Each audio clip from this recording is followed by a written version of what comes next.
Hi, I'm Graham Emerson, and welcome to Lidline Sports with my co-host, Seattle sports enthusiast, Renault Pepe Bean. How's it going today, Pep? Hey, it's just me and you today, bruh. Dynamic duo. We found out just recently that Tiger Woods did not make the cut at the Farmers Insurance Open down in San Diego. Man, what's happened to my man Tiger? Man, that's a good question. He shot a 76 and missed the cut. I don't know. Supposedly, he's been working out. He's been playing. What's going on? I don't know. I mean, Tiger, it's got to be the greatest fall off in history. Right. Like, it's been like 10 years. Actually, the last time he won a major was at Torrey Pines in San Diego. I want to say 2008. Rocco Mediate won that one. Right. And he hasn't won anything since. And it's funny how I remember that name, Rocco Mediate.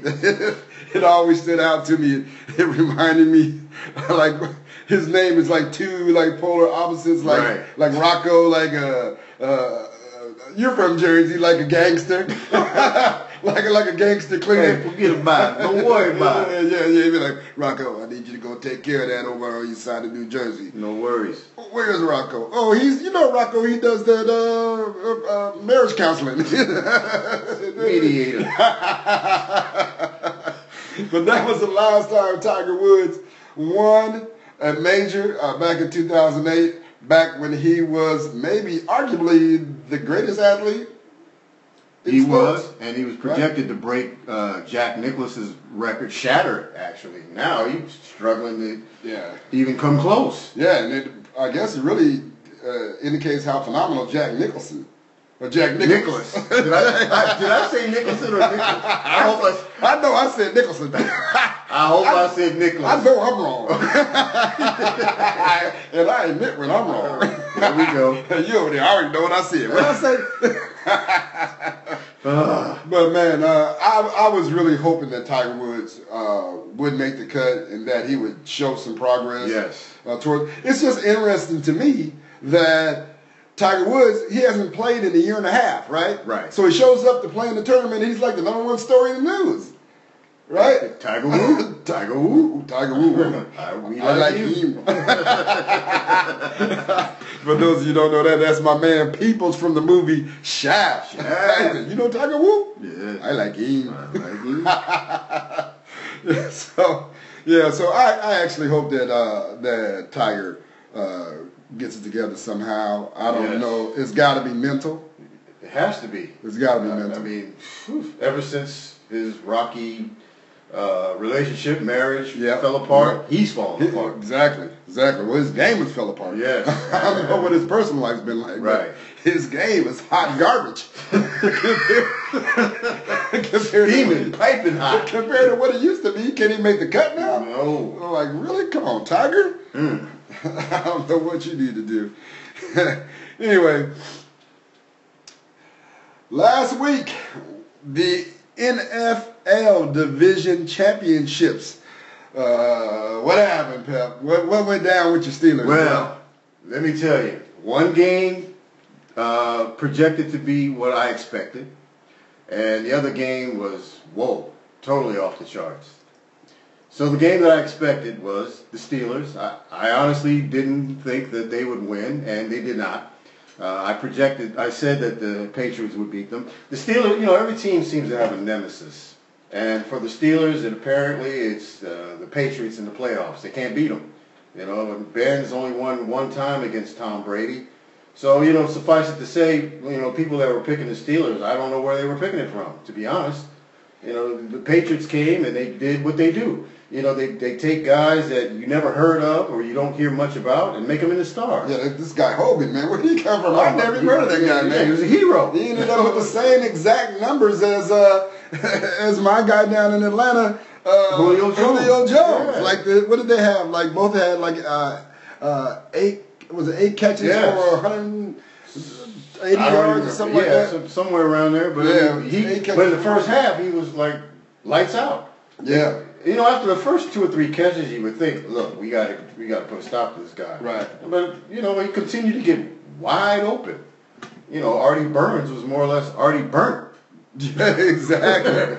I had said during the game, like, it was obvious that they had game planned to throw him the ball. Yeah. Right? That they had a number of targets specifically in plays, including trick plays for him. So why they kept letting him run wide open through the seams was beyond me. I'm like, I expected him to make an adjustment at halftime just like you did. Well, but just a few years ago, he was playing lacrosse at Monmouth University, a place where I used to live nearby, and I know the university pretty well. It's you know, lacrosse, and he's been cut by 4 NFL teams, and he comes in here and shows out the AFC Conference Championship. hey, like I said, that Bill Belichick, man. It's He that always system, comes man. up, he comes up with something. You know? And I told you that they would come up with something defensively to thwart Pittsburgh. Well, Pittsburgh shot themselves in the foot too. You know, they get down to the 1-inch line. You can't punch it in. You set up for failure. Yeah. It didn't help that Le'Veon Bell got hurt too. Like he pulled a hamstring or something, or groin. He hurt his groin. But D'Angelo came in, ran well. So that you can't say that the running game wasn't sufficient. Yeah, it's just different though. Like it's different when you have the backup running back as opposed to the starting backup. It's even different the way that you're defended.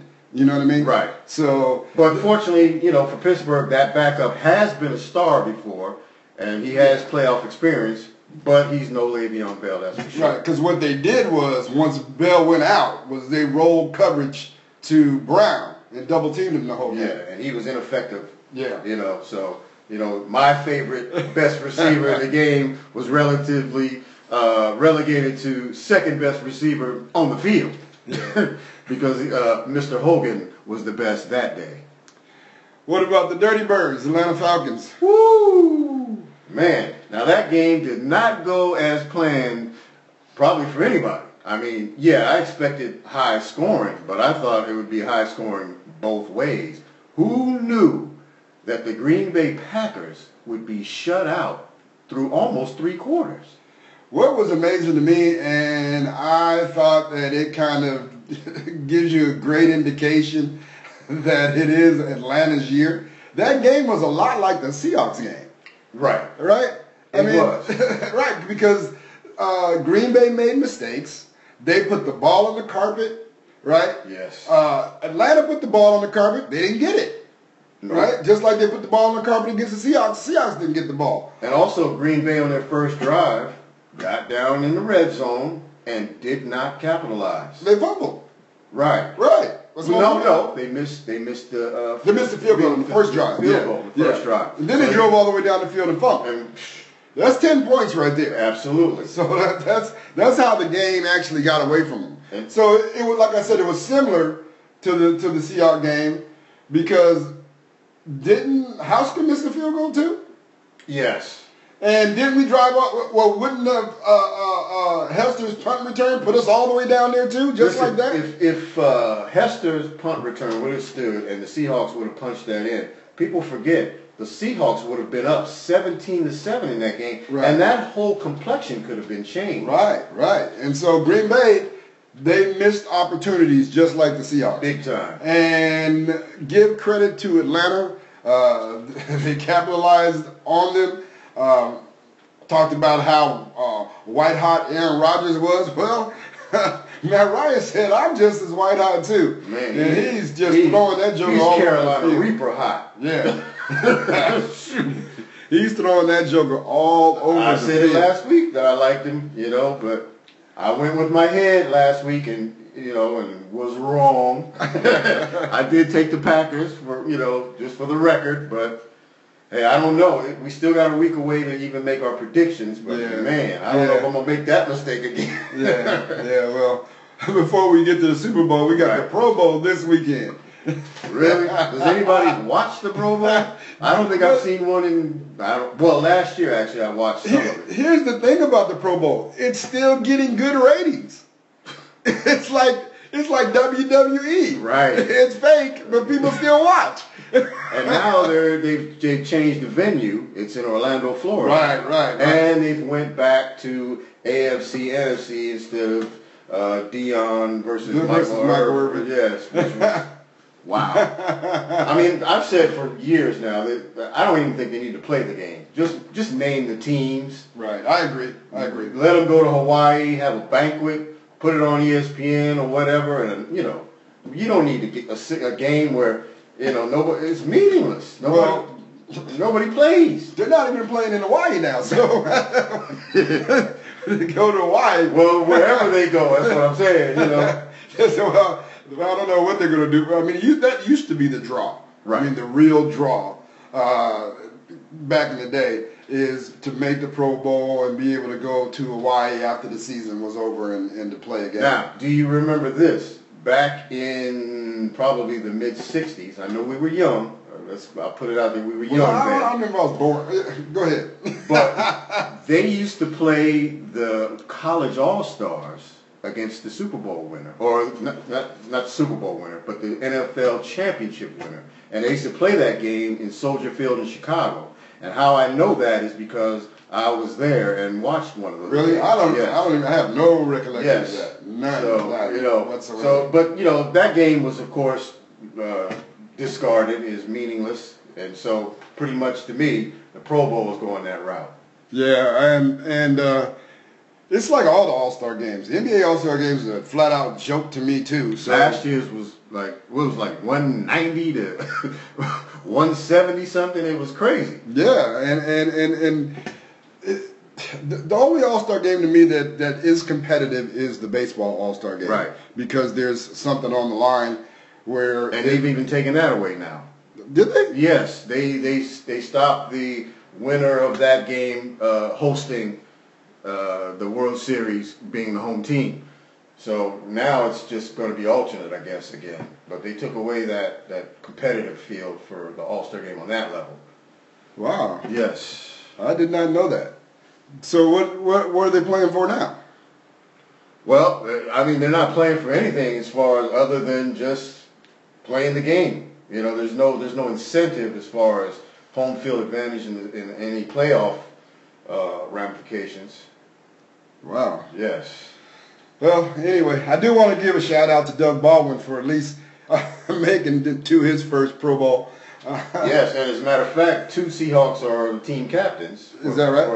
For the NFC, you got Baldwin for the offense and Bobby B. Wags for the defense. Yeah, well, there's 7 Seahawks total. Right. On the team, which is more than anybody else, and so it's kind of an indictment about how bad their season was as a team that you got 7 Pro Bowlers and you're sitting at home and not going to the real bowl game. So, right. Not Houston. That's actually pretty sad.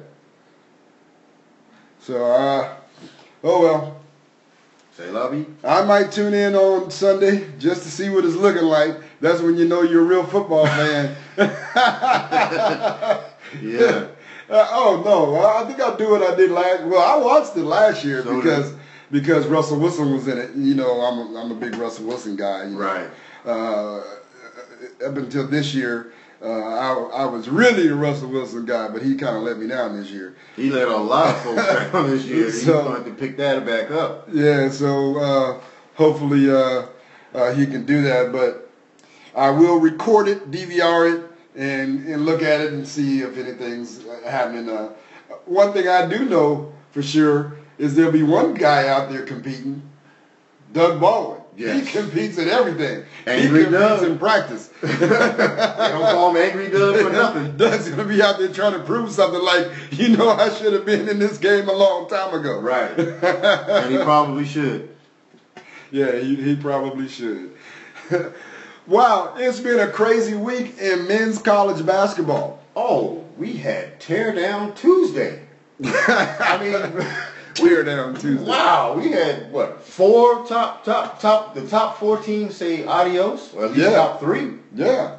I know we were preparing in pre-production to highlight the game on Saturday between Kentucky and Kansas, and that was supposed to be the game of the week. What happened? Well, heavy is the head that wears the crown. I tell you, when you're up there, people come to knock you off. Kentucky played West Virginia. West Virginia sees Kentucky. Maybe they might not have been ranked number one, but they see Kentucky as number one. And so whenever you go into a team, Coliseum that's got a good team, be prepared. If you're not prepared, you're going to get knocked off. Yeah. I mean, you can't look past, and I said Kentucky, that's Kansas that got knocked off, right? Right. Yeah. They both lost. No, but I mean, I said Kentucky knocked off by West Virginia, and it was Kansas that got knocked off by West Virginia. Yeah. My mistake. Yeah, Kentucky lost to, I want to say Tennessee. Yes. Yeah, Kentucky lost to Tennessee. And Villanova lost to Marquette. Yeah. So, having said that, who's in line for number one? I hope it's not Gonzaga. Well, guess what? Gonzaga is 21-0.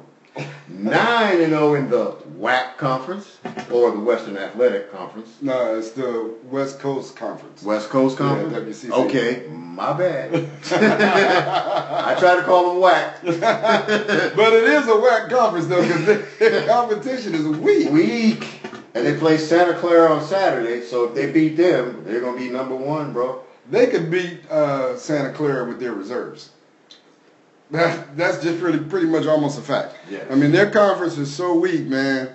It's unbelievable. I mean, so weak Popeye don't eat spinach to win. Yeah. I think that they're just going to do the same thing. I mean, you can put them at number one. And what I say about rankings is it's something to create conversation. That's it. Because all that matters is what you do in the tournament. What you do in March, because January don't mean nothing. It's get in, and then what you do after you get in. And so Gonzaga has a history of losing before they get to the Final Four. Correct. So we'll see. And I'm not a Gonzaga fan at all. I mean, there are not very many people on this earth that I dislike. I think I only have two right now. Okay. Yeah, one is leading the country. I'm not even going to mention his name. The Cheeto guy. Yes. And then the other one is Mark Few. Right. Okay. I just don't, so my thing with Gonzaga is biased. We went, my high school basketball team, to Gonzaga team camp, which is actually Mark Few's basketball camp for high school teams in the summer. And he was recruiting one of our players. I'll leave his name out of it. But, I mean, the guy was like not even paying attention to, like, the first game he came to, and, the kid was a little nervous, he struggled a little bit. And he never came back to watch him play. He sent his assistants to watch him play. Mm-hmm. And then the last day of the tournament, we had to play 5 games to win the championship. Won the championship, he wasn't even there. We didn't even get a T-shirt. Not a trophy, didn't get nothing. Some pizza. Handshake? Nothing. Man. Nothing. I'm like, what? That's unheard of. What is this? What? No explanation? Nothing. Yeah. I'm like, and then, since then, I've seen him at a number of different gyms. He's not, most college coaches in the Northwest know who I am. Right. Give me eye contact. I'll go over, shake the hand. How you doing? Whatever. Whatever. That guy, he just looked right past me. Don't say nothing to me. But let him want to recruit one of our dudes. He's all on. You know what I mean? For real. Like if we got the real dude like Martell Webster. Oh, yes. Somebody like that. Right. He's ringing my phone like we have a guy now that they're kind of recruiting, and the assistant coach called me in the summertime. I was like, yeah, right. That's the fodder for another day, though. All right. Man, there's a lot of talk going on now about LeBron. LeBron's lost his mind. what is up with this whining and requesting help? He don't have enough help? I thought he's the best player in the world. Well, his whole mentality is different than any other superstar in the category that he's in. Right. You know what I mean? His mindset is just different. Like, we knew that when he left Cleveland and went to Miami. Yes. Right? That was unheard of then. Right. For the guy to leave his team and go to another team of superstars. Mm-hmm. There's been guys that were, role players, but still really, really good. But never a guy that was the guy on a team. The number one. Yeah, that left and went to go play with other superstars to win the championship. Yeah, other superstars usually go to them. At the end of their careers. Right. Yes. Right? At the end of their careers. They usually go. But, there have been guys that were really good that have gone to a team. Well, I guess Bob McAdoo, that was at the end of his career too when he came to the Lakers. But like Moses. Moses was nearing the end of his career when he left and went to Philly. Right. Right? But he was still really good. So, but Charles Barkley, he left Philly, went to Phoenix. Right. Joined KJ Right. and those guys. Right. And came up a little bit short.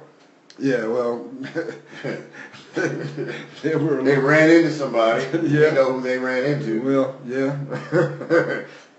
It was hard to get a championship back during that time. Yeah. But now LeBron, he's asking for.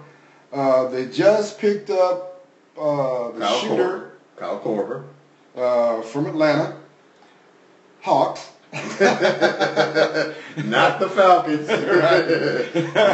And now he's like complaining, saying that they won't spend any money to get him a point guard. Well, first of all, they got the highest salary cap in the league. Right. For 2 years. What do you expect? Right? So they are spending money. Yes. And then number two, to me it's a slap in the face to Uncle Drew. Right. Right? Who's an all-star. He's an all-star. So my deal is, LeBron, you got a good point guard. A great one. Get off the ball and give him the ball. Okay? I like that, yes. Right? I can't disagree. Right? Because if you're going to dominate the ball, you're not going to have a creative point guard. No. You're just not. So let's look at this. Who was Magic's creative point guard? Well. He didn't have one. Right. Who was Larry Bird's creative point guard? Didn't have one. He didn't have one. Who was Dr. J's creative point guard? Well, you guys, Mo Cheeks, but he was more of a steady. He wasn't a creator at all. He wasn't a creator. He wasn't going to go down the lane and dish and whatever. He's just going to set you up right from the point of attack from the top. Right. LeBron's talking about a guy who's going to distribute the ball and create his own shot. Right. Right. That's what he's talking about. Well, that's Kyrie. Yeah, that's what I understand. Yeah. And that's my point. Get off the ball and give the ball to Kyrie. And so he can do his work. Right. And so, I mean, I'm looking at this historically of great players that dominated the basketball. Michael Jordan, who was his creative point guard? No, he didn't have one. He didn't have one. Right? Because if you're on the ball, you are that guy. Right. Right? LeBron is just tired of being that guy. So I'm saying, LeBron, get a ball to Kyrie, get your butt down on the block. If you don't want to be get really on the block, because when he posts up, he's 5 feet off the block. Yes. Halfway in the short corner, catching the ball, not really on the block. Or sometimes come to the high post and create off the high post. Absolutely. Right? Yes. And learn how to space away so your guard can get in the lane. Just don't stand on the block and hold your man in the block when your point guard is penetrating down the lane. Right. Or from the wing. So those are things that he's got to understand about himself as a dominant player. Are you going to change your game to allow somebody like Kyrie to be who's younger? Yeah, who is younger. You know. So here's the example of that to a degree, right? Mm-hmm. With James Harden, right? D'Antoni took James Harden, who was a slasher. Yes. Right? That was his game. Slash into the basket. Slash into the basket. Right. How can I accentuate James Harden's game, make his game better, make our team better by implementing my philosophy? Right? Right. So he did for James Harden what he did for KJ at the end of his career. Oh, no, Steve Nash. Steve Nash. For Steve Nash. Yes. When he was at Phoenix. And he had shooters all around him. Yes. So now James Harden has shooters all around him. Yes. Right? So his slashing game works. When he slashes to the basket, if they let him get to the rim, he's going to score. If they clog the paint, he's going to kick out the shooters. Right? So LeBron, you're just going to have to be, I don't know, what? A low post player? You're not a shooter? No, not by any stretch. He probably needs to stop shooting that three ball in the clutch. Yeah. Right? Yes, those days are over. That's Kyrie's job. Yeah. And Korver, and even Kevin Love to an extent. Exactly. I mean, he's got guys that can shoot the ball, but they've got to get the ball. But so nobody's being a distributor on the Cleveland Cavaliers team, and LeBron is coming down shooting 30-footers. Well, he's got the green light, so you know. Well, it's his team. It's his team. He can do what he wants to do. I don't have a problem with that. But I'm just saying, if you're going to complain about one thing, understand that you're the problem. Thank you. Yes. You know what I mean? Right. That's what I'm saying. Understand that you're the problem. If you want to get off the ball and make yourself a different player, then give the ball to Kyrie and allow him to be the playmaker that you're requesting. Exactly. If not, you're just making Kyrie a guy that gets buckets when you're not in the game, right? Or when you decide to pass him the ball. Yeah, and when he's super hot. Right. You know, because Kyrie was super hot in Game 7. He took over. Yeah. Basically. Yeah, so did you see Dwayne Wade going off, him and Jimmy Butler going off on the Heat squad? What was that all about, man? Well, again, you've got two guys that think, that are carrying the load. And then, of course, you got Rajon Rondo, who has put on Twitter, he retaliated against those two, So now you got three guys that aren't seeing, or at least two out of the three guys that aren't seeing eye to eye with the team. So what's happening in Chicago? Chicago is under 500. They're at 23 and 24, not doing as well as they should I won't say the Eastern Conference is weak, but it's not, top heavy. You got Cleveland and Toronto, and what else in the East? You don't have much in the East. Right. Now out West, you got the Warriors, you got the Spurs, you got the Rockets. You got 3 or 4 teams that can just say, you know what, we can contend, we can do this.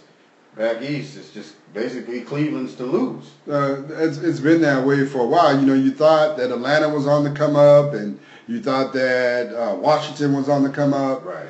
But they're still not there, and I'm surprised that. Well, I'll tell you a team that is on the come up, but is not getting a whole lot of attention. And that's the Boston Celtics. Yeah. So. That's the next team on the rise as far as the East. I think they need to make a trade or two, and they will be there. I think arguably Isaiah Thomas is the best point guard in the league. Arguably, I'm not saying he is. LeBron even called him a superstar. He is a superstar. Exactly. If LeBron says it, why shouldn't I believe it? Yeah, I'm not gonna argue with that one.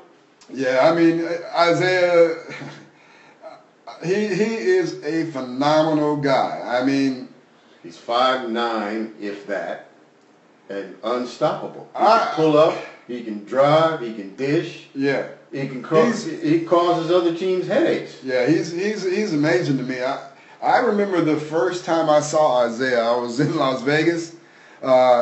at the what was it called back then? I think it was called the Main Event, the Nike tournament in the summer. He was playing for Friends of Hoop Seattle AAU team. Mm-hmm.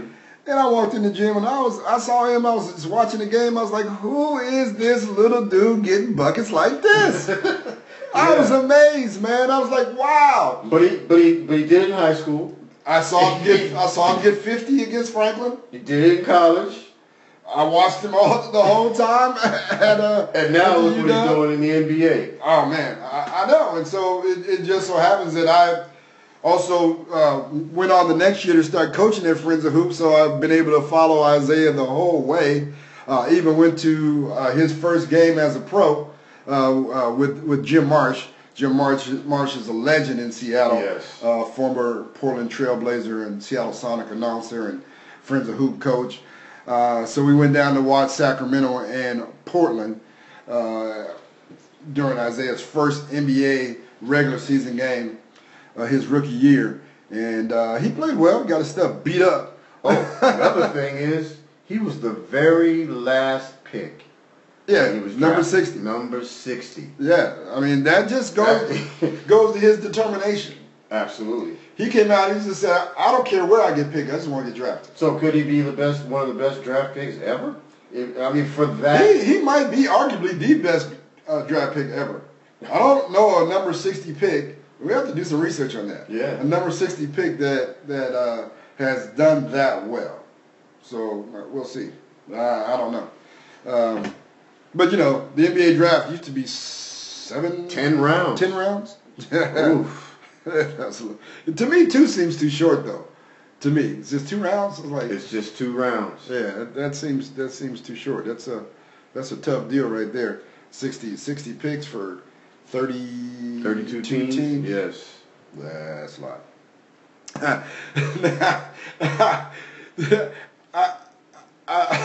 I can't even get this out, man. This is so funny to me. I don't know if you saw this or not. We've not talked about it. But we were talking about LeBron being the king of flops. Oh, yes. Did you see the guy from Oregon that flopped the other night? No, I missed it. You missed it? I heard about it. Oh, man, it was incredible. I'm like, the dude didn't even get hit. He just flopped. Like, I'm like, man. On his back or off to the side, or he just sat down? I don't know. What did he do? The guy catches the ball in the post, and like he's getting ready to make a move. The guy never hits him. And he just like bloody D-box all over the place. Yeah, Dylan Brooks from the University of Oregon. The guy catches the ball in the post, and he's getting ready to make a post move, and the guy just falls backwards, stumbles to the other side of the key, and falls down. What is going on here with this? I don't know, man. I don't know. That was funny. Well, you can't find a college player, that's for sure. No, you can sit him out. Yeah. for some time for doing that. He needs at least lose a half. For that. Well, he did miss a game, but he missed a game because of an ankle injury. Yeah, but he needs to miss a half of a game for that ridiculous flop, because that was just utterly ridiculous, man.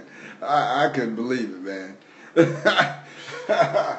And I also thought it was funny. I was watching the news, and people were complaining that former President Barack Obama, when he went out, he was pardoning people, and he pardoned Willie McCovey. Right. For tax. Right. And people were upset about that because he had pardoned Willie McCovey. He had paid his dues, did his time for tax evasion, and Wesley Snipes was like, bruh. What about me? Can I get some love? I'm Blade. Can you pardon me? I'm Nino Brown. So Nino Brown was upset that the president left office and did not pardon him for his tax. I'm not going to pay the IRS. Only Donald Trump can get away with that. Yes. We can. And become president. Hey. Anyway, if you guys have any comments or questions or anything to say to us, please send us a comment on Facebook, on the Facebook post, or send us a PM, a private message, to Lidline Sports at yahoo.com. That's Lidline Sports, one word, at yahoo.com. Well, let's talk about the Super Bowl teams. I hate the Patriots, but I'm afraid they're going to win. I can't stand the Patriots, and I feel the same way. Oh, I don't want to feel that way. I mean, having seen Atlanta the last two playoff games, they look dynamite. Yeah. And the Patriots, their defense is good, but it's not considered great. Right. And I mean, it's okay. You know, I'd say better than average, of course, but you know, there are no juggernauts on defense. So, you know, haven't seen Atlanta against Seattle, haven't seen Atlanta against Green Bay. For one thing, you just found out they had a punter because you know they were going up and down the field so much. I don't see why they can't continue to do that. Yeah, me either. Atlanta looks so good. They look so good on offense, and their defense is playing lights out for them. They're almost a mirror image of the 2012, maybe 2013 Seattle Seahawks. Yeah. Losing Desmond Trufant, who was their best DB, has not really hurt them so far. No. It may hurt them against the Patriots, but not so far. And as well as they played against Green Bay, Green Bay's defense has not really been a slouch during the latter portion of the year. They struggled. Well, when they went on their run, you know, Clay and company, they were getting after it. Right. They couldn't touch Ryan. Yeah, so I'm not sure. They have so much firepower with Julio and the little running back that looks like Marshawn Lynch light. Yes.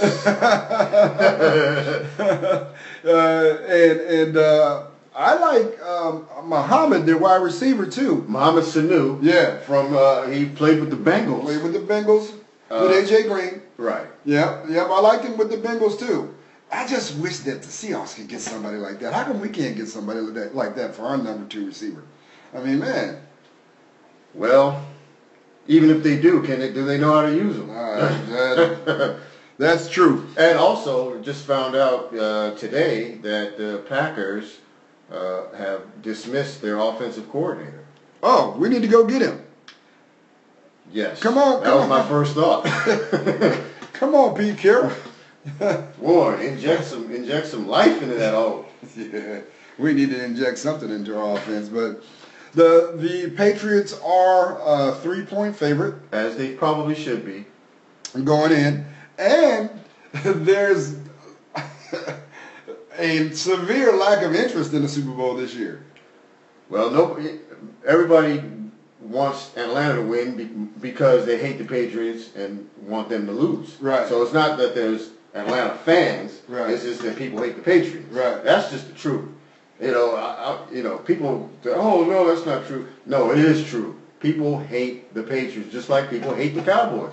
There are teams out there that just America does not like. You think they do, you know, because of their fans. But people hate the Yankees, they hate the Patriots, they hate the Cowboys. Yeah, well, That's just the way it is. It's not helping them that Belichick and Gronk and Tom Brady are pals with Donald Trump. And also with Goodell, the commissioner. Yeah, I mean, you know, my conspiracy theory is that they're going to give the Super Bowl to the Patriots and it's all rigged, and that they have Brady sit out 4 games, then told Brady, so it'll be all right. You'll make it up. We'll make it up to you in the end. You'll be happy in February. That's just a conspiracy theory, folks. I really don't believe that. I believe that the NFL is on the up and up, as hard as those guys. Yeah, people tell me that, you know, some games are rigged, but to me I find that hard to believe because I don't believe an NFL player will risk his career playing a game that's rigged. It doesn't make any sense. I mean, because on any play, you could have a debilitating injury or end your career. Yeah. So why would you risk that on a game that's rigged? It doesn't make sense. Yeah, I mean, you know, of course, if it were rigged, the players wouldn't know it was rigged. Some players wouldn't know. It's like just like point shaving. Sometimes back, you know, back in the day, you didn't know a guy was point shaving. You'd like look at him like, man, what are you doing? Like, how'd you miss that layup? Yeah, I mean, like when at the height of the Lakers, people used to accuse Magic of point shaving. You know what I mean? Because he would just do some stuff that was just uncharacteristic of him. Yes. But that's just the nature of people. We all do that. We all do stuff that's uncharacteristic of us sometime. You know what I mean? You would even say, like, well, why did I do that? Right. You know what I mean? I've done that. Yeah, that's not me. Why did I do that? You know what I mean? It's just, it just happens sometimes. So, anyway, the Patriots and the Falcons next Sunday at 3:30 p.m. Pacific time. And Pacific that's February time. 5th. February 5th. Yes, Sunday, February 5th. Sunday. Super Bowl Sunday. Lady Gaga halftime show.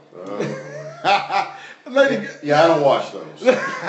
hey, my man got down last year at the halftime show. Bruno Mars? Oh, Bruno, yeah. Oh, my God. Don't believe me, just watch. Yes. Him and Beyonce, man, that was one of the best halftime shows ever. Yeah, I missed that one. I don't watch those. I normally don't watch them either. Hey, I missed the Janet Jackson one. I missed that too. I just happened to be like some friends. We all got together at a sports bar, and they had a real good sound system. Right. So we're just not paying attention during the halftime. Then all of a sudden, all of us was like, "He's jamming." He was. I heard, but I didn't watch. Oh, Bruno Mars. Bruno's a little keeping that Prince, Michael Jackson, James Brown thing alive in the world of hip hop. Yes, he is. What's going down in the town? Well, a big game tonight. Big game tonight? A big high school game. It's going to be on ESPNU tonight. It's the Garfield Bulldogs and the Nathan Hale Raiders. Number one team in the country? Number one team in the country. Do you know where Garfield's ranked now? I know they're in the top 25 still. I do not know where they're ranked right now. They are in the top 25. So this game could be very interesting. Should be exciting. And you never know. You know, the game's at Garfield, so I expect a raucous crowd. And hey, who knows? Might see an upset on ESPNU. Yeah, I think we mentioned his name on every broadcast since we started. Michael Porter Jr., the number one player in the nation right now. Oh, yeah. A 6'9" guard that can bring the ball up the floor, can penetrate the lane, dunk from the foul line, shoot the three. What can he do? And he has a cast of other guys that are really good as well. And Garfield features Dejon Davis and Jalen Noel, both 6'5" guards that will be headed to the University of Washington. Matter of fact, all three will be headed to the University of Washington. So Davis and Jalen Noel play tonight at home against the number one team in the nation, featuring their future teammate, Michael Porter Jr. I will be DVRing that game as well. Got a lot of stuff to watch on my DVR. Still haven't watched the new edition. You got to make sure that's not full, so you don't miss no recording. Well, the good thing about I figured it out a long time ago that it never it won't clip your most recent recording. It'll take it from the bottom. Okay. So whatever's on the bottom, if I haven't watched it by now, I don't really need to watch it anymore. That bad. So I do want to send out my condolences to the Walsh family. Bob Walsh, former assistant general manager with the Seattle Supersonics, passed away this week.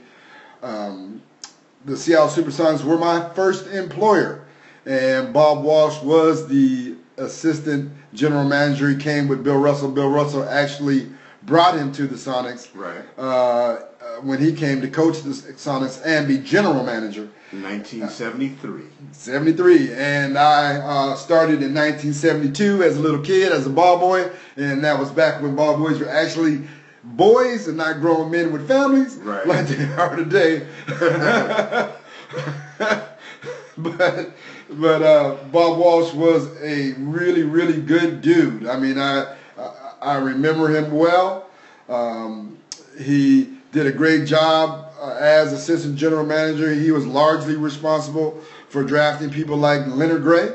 Leonard Gray, yes. And taking us to the first playoff series victory ever against the Detroit Pistons. Yes, those were 3-game series back then. Yes, that was my last year as a ball boy. Yes. 1975. That's a long time ago for you youngsters out there who maybe I remember well, though. I followed that listening to Bob Blackburn on Como Radio 1000. Yep. Speaking of announcers, Bob Blackburn was one of the greatest. But on January 31st, another great sports announcer usually they pass away and not retire. Like Chick Hearn was one of the greatest ever Los Angeles Lakers announcer, passed away, icon. But Brent Musburger will be retiring on January 31st. The Georgia-Kentucky game on ESPN at 3 p.m. Pacific time will be his last game. And I'm going to miss Brent. That unique Brent Musburger voice and style has just been around my whole life. He called the championships for the Sonics. Yeah, I mean, that's CBS. One of my favorite memories. Like some quotes just stick in my mind, and I remember when we beat the Washington Bullets to win our only NBA championship. That's before they were changed to the Wizards. They were the Washington Bullets. Yes. And I remember Gus going down the lane, throwing a behind-the-neck pass to Jack Sigma for a dunk. And Brent Musburger goes, "Gus Williams, the Wizard. Yes. He's waving the magic wand for the Sonics right now." And he's a Pacific Northwest guy because he's from Portland. Brent Musburger. I did not know that. Yes. I did not know that. Well, Brent, we want to wish you a happy retirement. Yes, 77 years old. Yes, yes. And still doing it well. His voice still sounds the same. Yes. From way back then to all the Rose Bowl games that he's done. I mean, if you turned on the television and was in another room, you knew that was Brent Musburger on the broadcast. His voice was so unique and controversial at times. You know, he was not without controversy. Even recently, during the Oklahoma Sugar Bowl, where he said that he was happy for the kid. I can't recall his name right now, but the kid that played running back for Oklahoma that punched his girlfriend. Yes, I can't remember his name either. Yeah, and Brent was like, "Well, you know, everybody deserves a second chance. He's a good running back. We wish him well." He got a lot of flack for that. Yeah. But you know, people do deserve a second chance. They do. You know what I mean? And if you you know, are remorseful and regretful and you try to change. Listen, people are mad that Michael Vick got a second chance. People are mad that, you know, they don't think that Ray Rice deserves a second chance. Right. You know, we can go on and on about second and third and fourth chances. You know, Steve Howe, how many chances did he have as a pitcher for the Dodgers with all his abuse of narcotics? He had 8 or 9 chances. Yeah. You get another chance. Speaking of a bunch of chances, they're talking about giving Kieran another chance for the NBA. Is that what Lenny Wilkens is talking about? Well, Lenny Wilkens had an article in the Seattle Times Wednesday, I believe it was, and he says that this was the best chance to date for the Sonics to return.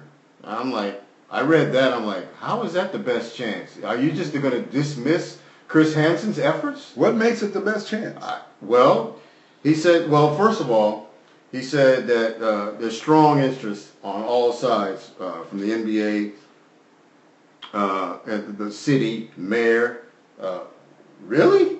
Because I haven't gotten that aspect at all. Now I'm sure he's got more of an insight than I do. I have to say that, because being a former NBA coach, player, and he's still involved in basketball behind the scenes, you know, he may have some insight. But the article, he is basically endorsing that Key Arena be torn down and rebuilt, rather than Chris Hansen doing it in Soto, building a new arena and putting a new overpass. And there, he basically, to me, in the article, dismissed that and wholeheartedly is going with a Key Arena redo. So it sounds like to me that somebody is paying him some money to be the Key Arena spokesperson. That's what I'm thinking. Yeah. Yeah, I mean, because the article is just more towards Key Arena than anything else. Anything else? He mentions Chris Hansen in passing in the first part of the article, and says, like, again, he said that, you know, they have a strong, you know, a strong group, but that's it. Yeah. You know, so you know, well, they do have a strong group. They got a lot of money. but he also mentioned there's hurdles, but he didn't specifically say what those hurdles were in the article. There's hurdles for the Key Arena project? No, hurdles for Chris Hansen group. Yeah, they're a strong group, but they've suffered some hurdles, and they've got to overcome some hurdles. But the Port of Seattle, that's a hurdle. But he didn't mention any of that. Oh, okay. He was vague in that, and then he started to get more involved with promoting Key Arena redo, which I've heard NBA executive or Adam Silver or when David Stern was the commissioner, had said that Key Arena redo was not sufficient because of the footprint of the arena itself. Right. Well, I mean, I do agree with that. I don't know if it is sufficient or not. I'm going to take everything David Stern said with a grain of salt, because his plan was to get the Sonics out of here to Oklahoma City. So whatever, it might not have been sufficient for him. Right. You know what I mean? So I don't know. But also, the NBA is accusing the mayor of not returning or avoiding their calls. The NBA is showing interest in Seattle. They want to know what's going on with the arena projects, right? And they're not getting an answer. Yeah, well, I don't care if it's Key Arena or the Shower Center. We just need the sun. I just want a team back here in Seattle. Before we go, I'd be remiss to not give a shout out to one of the best baseball sluggers in history, Edgar Martinez, who's having his jersey retired. Number 11 will be placed in center field at Safeco Field next to Ken Griffey and Jackie Robinson. So big shout out to you, Edgar. Definitely. Edgar. Well deserved. And hey, he's already got a street named after him here. Yeah. So it's kind of like about time. Yeah, it's kind of no-brainer too, right? You're going to give him a street. but no retired number. Right. So those of you who may not be familiar with Edgar, he's had 2 batting titles, has been named a designated hitter of the year a number of times, and actually the Major League Baseball designated hitter award is called the Edgar Martinez Award. However, he has yet to get into the Hall of Fame. Yeah, he'll get there. On behalf of Renault Pepe Bean, thank you for listening to Lidline Sports. Join us again next week for more great sports talk radio. Sports as we see it from just below our lids. Lidline Sports. Peace.